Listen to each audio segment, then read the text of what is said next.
Good evening, Secret Group. It's good to see you. My wife and I, we had our first child a couple of months ago. Some people clap, some people hate children. It's fine, it's all good. But, you know, it's funny when I have people ask me, like, oh, were you guys trying? I'm like, fuck no. It's trying to do the opposite of what I did, you know? I mean, but I guess I wasn't taking too many precautions, because, you know, I remember exactly what happened. My wife told me that she was ovulating that day, and I very responsibly just dumped in the gut anyways, because I'm just, you know, a risk taker like that. You know, she said she had one in the chamber, lock, stock, and two smoking fallopian tubes, but hey, what are you gonna do, guys? Make hay, that's what. And, you know, in my defense, I thought I was safe, because I know you guys can back me up on this, is that I was on the second nut of the day. Okay, so I figured that I was in the clear, right? Because it's like I benched my starters. Okay, I figured I'd bring up second string, let JV get some playing time. Right? I didn't think they'd pull out a win. I must have been up in the locker room, just real motivated. Like, whose house is this? Oh, house is mine.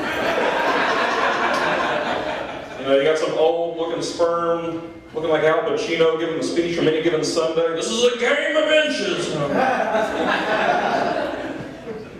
Yeah, man, it was great. You know, we got pregnant, and I tell you, it's weird when you find out you have a kid, because it's like, you know, having a kid is not like, rolling like a Dungeons and Dragons character, right? Like, you know, I can't just re-roll the stats if I don't like what I get, you know? I mean, this kid could come out with like -3 charisma, and I just have to deal with that.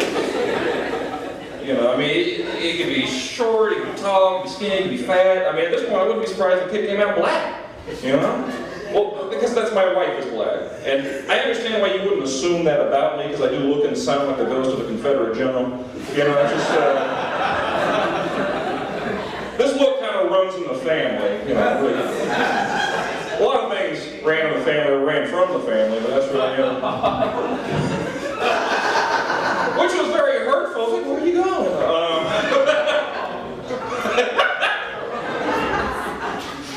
Push it just a little too far. No, man. My favorite part, though, about getting married to my wife was our honeymoon, actually. We went to Jamaica, which was a blast. You know, when we were talking about before we got over there, I was like, hey, do you think it'd be easy to get a hold of some weed over there? And I'm like, I don't know, man. I don't want to just like buy into every stereotype that's there, but, you know, 10 minutes after landing, a dude in a hoopty rolled up and sold us a trash bag full of weed for $20. So it's true what they say. Every stereotype is accurate, guys, to the T. Even better, though, was the fact that when we were walking around, I could catch out of the peripheral vision that the locals there thought that she was a local running game on a tourist, right? Because I could see him giving her little head nods, be like, "Go on, girl, get them white man kidneys." Yeah, man. We had a good time. But man, it can be challenging, man. It can be tough. Being a white dad to a mixed kid, guys, there's a lot of pitfalls, a lot of things you gotta watch out for, you know? I mean, one of the things I worry about the most is when it gets to the point where, you know, I might have to discipline them in public, right? You know? Because if you're a couple that are like the same color, right, you can beat your kid in front of God and everybody, nobody's gonna say shit to you, but I gotta think about the optics, okay? Like, imagine I'm out at a shopping mall and kids acting, you're like, son, you can go over here right now. You're like, Dad, come on. We all know how this is gonna go. You put a hand on me, I'm gonna scream Black Lives Matter. And then you're never gonna work in this town again. So you gonna buy me these J's or what? Got me dead to rights, what am I gonna do, you know? And it's tough, man, because it doesn't matter what color you are, at the end of the day, it's difficult for any man to establish credibility as a father to his children, right? But, you know, in a couple of years, he's gonna be walking and talking, and he's gonna look at me and be like, Daddy, you don't know the struggle. You're like, listen here, you little high yellow bastard, you don't know my struggle, all right? You know what it's like being the only white man expected to dance at a black wedding? Shit is terrifying, y'all. Look, I'm a white man, right? God gave me the world, but he took away my rhythm, okay? I mean, watching me dance is like watching Stephen Hawking try to shell a peanut, right? Like watching Michael J. Fox try to open a pickle jar, right? Got people down the line going, be like, somebody help this cracker! It's embarrassing, guys. Goodness. Yeah, the pregnancy was an interesting experience. You know, it definitely affects your sex life. You know, not necessarily that. I mean, I still found her attractive. It's just I feel weird about just like barging into somebody's room unannounced. You know what I mean? Just very inconsiderate thing to do. You know, especially when you consider that it's like, I don't think a lot of these Republican legislatures understand the sort of unintended consequences of some of their legislation, right? Because if we're going to say that a fetus is a person, right, that means it's a citizen, which means it has rights, okay? Which means per the Fourth Amendment, that fetus has the right to protection from unreasonable searches and seizures, okay? Which means that if you want to have sex with your pregnant wife, you got to go in front of the judge, you get a no-knock warrant, okay? Now, I don't know if you've ever stood in front of a judge at 3 in the morning with your wife trying to explain why you should get to fuck her with her ass hanging out. It really kind of just kills the romance. And let's say you get that warrant, right? This fetus has other rights, okay? Second Amendment, right to bear arms, okay? And this is an open carry state. He didn't have to hide it, all right? He's got castle doctrine saying he gets to protect his turf. Standing your ground, he has no duty to retreat, okay? Where's he going to retreat to? His back's up against the cervix. He's got nowhere to go. So now you're not even thinking about it. You just bust in the door, bang, and go bam! Get your dick shot off by your own baby. I've seen it 1,000 times. And look, I'm not saying all babies are bad babies, but when was the last time you saw a baby convicted for shooting an unarmed man, okay? I rest my case. No justice, no peace. We're having a good time. Where can we go from here? I was watching, I think it was called Dirty Money on Netflix. You guys seen this? It's very entertaining where they kind of go through different forms of corporate malfeasance, famous cases of it. And my favorite by far was the whole Volkswagen emissions scandal. I don't know if you guys remember that they were cheating on these emissions tests, and it was fucking hilarious. You know, Volkswagen was trying to, you know, do a PR game, and they were trying to see what the, you know, like how to put together some sort of a study that would, you know, say that these diesel fumes weren't that bad, and so they funneled some money through a nonprofit, and their idea was they were going to get the exhaust from a Volkswagen and pump it into a room with a dude on a stationary bike. Okay, so yes, this is Volkswagen, the German auto manufacturer founded by Hitler, and their PR strategy was to gas someone on a bike. I'm just like, I wish I could have been in that boardroom to hear how they came across. They're like, what would my grandfather do?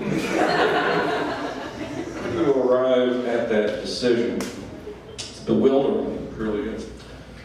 Oh, man, but yeah, raising a kid is, it's been challenging, man. I mean, one of the things that they tell you to do all the time is like, you gotta talk to the baby, right? You gotta talk to them, because otherwise they're not gonna learn. But I don't know if you guys have ever tried talking to a motherfucker who don't talk back for 8 hours. Like, that shit it's a mind fuck, man. It's just, goddamn, I mean, it's like you're talking to a brick wall. You're not getting any feedback, you're just not getting anything going, and it's because I think people don't realize babies are emotionally unavailable, okay? That's why women love them so much, right?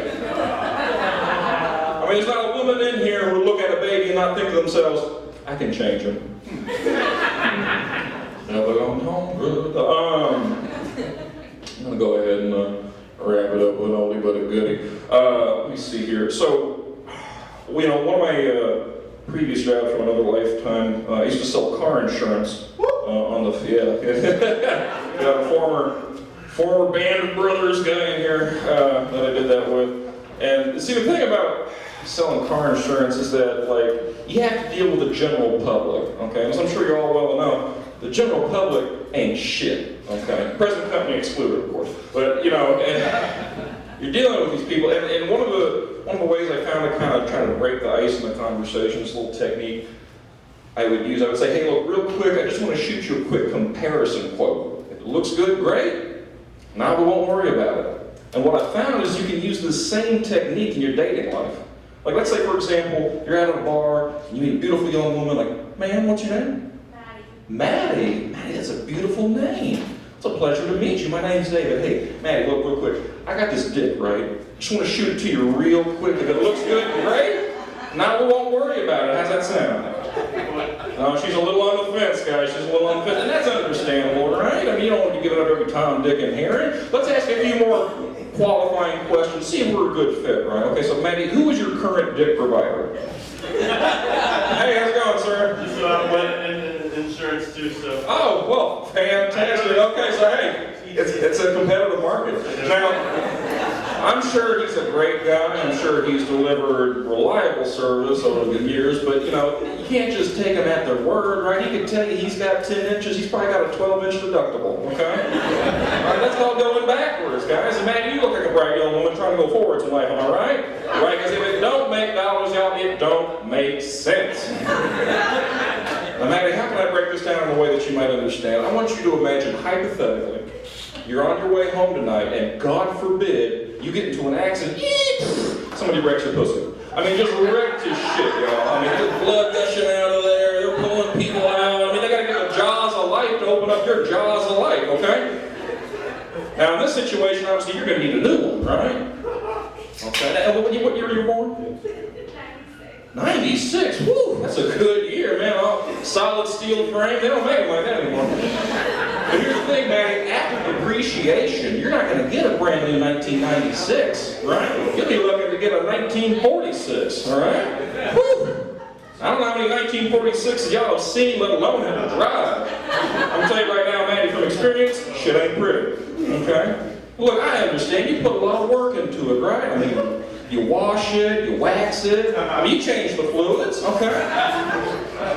You know, that's why you got to get the most value out of it that you can. That's why I'm going to propose here that with Liberty Mutual, okay, we're going to insure your pussy the full replacement value like it never even happened, okay? And with our Better Pussy Replacement Program, you'll get one model year newer with 15,000 less miles. That's right. So look, Maddie, I'm not a magician, all right?